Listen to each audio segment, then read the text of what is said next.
How to Fix TikTok Account Not Recommended Problem 2026 Guide. Is your TikTok account showing not recommended, or your videos are not reaching new audiences? This usually happens due to content issues or account settings. Here are the working fixes. Step 1. Check account status. Open TikTok. Go to your profile, tap the three lines, top right. Tap Settings and Privacy. Go to Creator Tools. Account. Check if any videos violate guidelines. Remove or edit them. Step 2. Remove community guideline violations.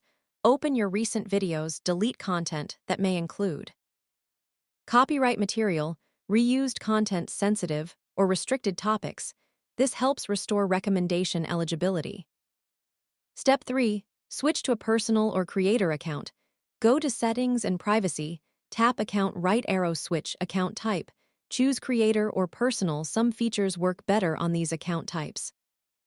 Step 4. Avoid spam activity. Do not post too many videos at once. Use unrelated hashtags. Copy content from other creators. Spam signals can reduce recommendations. Step 5. Stay active with original content. Upload original videos regularly. Use trending sounds and effects. Engage with comments and viewers. Consistency helps your account recover faster. Quick summary. Check account status. Remove violations. Right arrow, switch account type. Right arrow, avoid spam. Right arrow, post original content. These steps usually fix the TikTok account not recommended issue and help your videos reach more people again.